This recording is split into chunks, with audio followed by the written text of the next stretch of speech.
Dear students, today we are discuss our first lesson, first poem, Casabianca.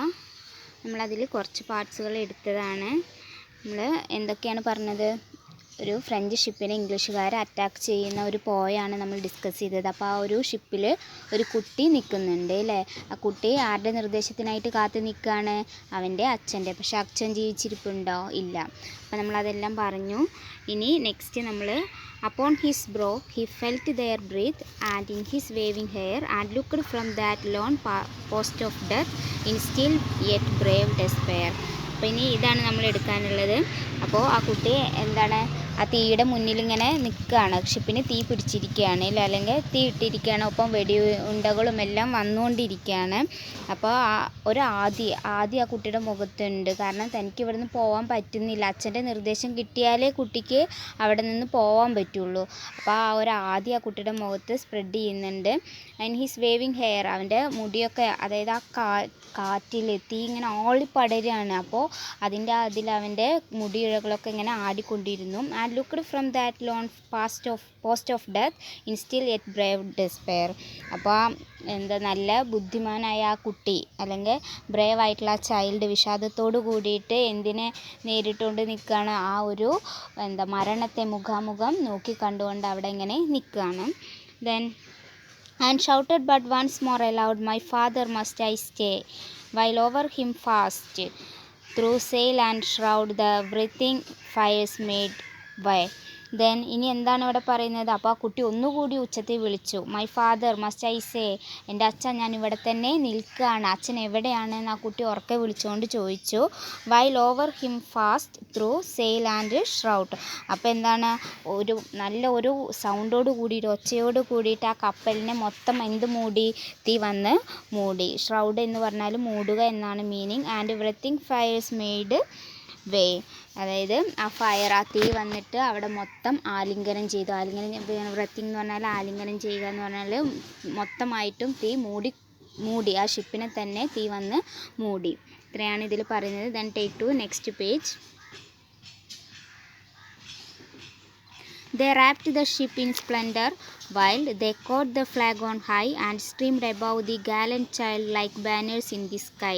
They wrapped എന്ന് പറഞ്ഞാൽ covered means മൂടുക. They wrapped the ship in splendor while, അവർ തീ നല്ല ശോഭയോട് കൂടിയിട്ട്, കാണാൻ നല്ലതാണ് അല്ലേ, നല്ല ശോഭയോട് കൂടി വന്നിട്ട് ആ ഷിപ്പിനെ കവർ ചെയ്തു, മൂടി. They caught the flag on high. Then മുകളിൽ ഒരു കൊടിയൊക്കെ ഉണ്ടായിരിക്കും അല്ലേ കപ്പലിൽ, ആ കൊടിയൊക്കെ തീ വന്ന് പിടിച്ചെടുത്തു. And streamed above the gallant child like banners in the sky. എന്നിട്ട് ആ കുട്ടിയുടെ മുകളിലൂടെ കൂടിയിട്ട് ആ തീ അങ്ങനെ പാസ് ചെയ്തു പോയി. അതായത് കപ്പലിലെ ഓരോ ഭാഗങ്ങളായിട്ട് അങ്ങനെ പിടിച്ചെടുത്ത് ആ കുട്ടിയെ തന്നെ കവർ ചെയ്തുകൊണ്ട് ആ ഫയർ മൂവ് ചെയ്തു. Like banners in the sky. എന്നിട്ട് ആകാശത്തോട്ട് ഒരു കൊടി പോലെ ഇങ്ങനെ ആ തീ ഉയർന്ന് പൊങ്ങി. Then came a burst of thunder sound. The boy, oh, where was he? Asked of the winds that far around, with fragments through the sea. ഇനി എന്താണ് പറയുന്നത്? Then came a burst of thunder sound. പെട്ടെന്ന് തന്നെ നല്ലൊരു sound, ആ തീയിൽ ആ ship തന്നെ പൊട്ടിത്തെറിക്കുന്ന ഒരു സൗണ്ട് കേട്ടു. The boy, oh where was he, എവിടെയാണ് ആ ആൺകുട്ടി? Ask of the winds that far around, ആ പോകുന്ന ആ കാറ്റിനോട് ചോദിക്കുക എവിടെയാണ് ആ ആൺകുട്ടി. With fragments through the sea. ഇനി എന്താണ് ഫ്രാഗ്മെൻറ്റ്സ് എന്ന് പറഞ്ഞാൽ? കഷ്ണങ്ങൾ, അതായത് ആ ഷിപ്പിൻ്റെ ഓരോ കഷ്ണങ്ങളായിട്ട് എങ്ങോട്ട് സീയിലോട്ട് സ്പ്രെഡ് ചെയ്തു. അതായത് ഇങ്ങനെ ചിന്നിച്ചിതറി വീണുകൊണ്ടിരുന്നു. ആ തീയുടെ ഒരു ആഘാതം നമുക്കറിയാമല്ലോ, തീ പിടിച്ചിട്ടുണ്ടെങ്കിൽ എന്തായിരിക്കും അവസ്ഥ എന്ന് നമ്മൾ മൂവീസിലൊക്കെ കണ്ടിട്ടുണ്ട്. തീ പിടിച്ചിട്ടുണ്ടെങ്കിൽ എന്താണെങ്കിലും അതൊക്കെ പൊട്ടിത്തെറിച്ചിട്ട് അങ്ങോട്ടും ഇങ്ങോട്ടൊക്കെ ഇങ്ങനെ സ്പ്രെഡ് ചെയ്ത് പോവും.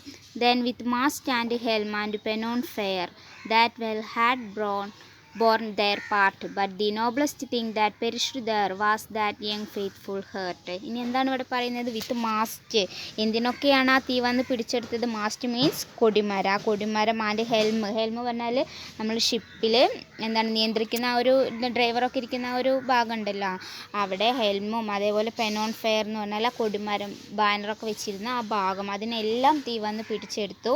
That well had borne their part, ഓരോ ഭാഗങ്ങളായിട്ടും എന്ത് ചെയ്തു കൊണ്ട് പോയി. But the noblest thing that perished there was that young faithful heart. Perished എന്ന് പറഞ്ഞാൽ ഡിസ്ട്രോയിഡ് നശിച്ചു. പക്ഷേ ഇവിടെയുള്ള ഒരു നോബ്ലസ്റ്റ് തിങ് എന്ന് പറഞ്ഞാൽ എന്താണ്?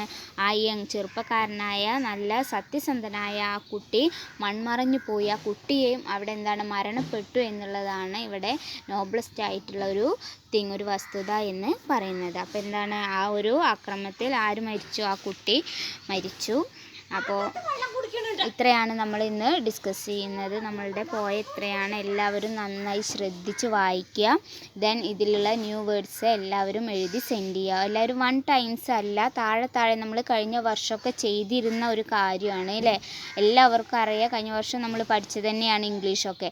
അപ്പോൾ അതിൽ നമ്മൾ ന്യൂ വേർഡ്സ് എങ്ങനെയാണ് എഴുതിക്കൊണ്ടിരുന്നത്, നമുക്കത് താഴെ എഴുതി പഠിക്കുക. അപ്പോൾ എല്ലാവരും ന്യൂ വേർഡ്സ് താഴെ എഴുതി പഠിക്കുക കേട്ടോ, മസ്റ്റായിട്ടും. Okay, thank U.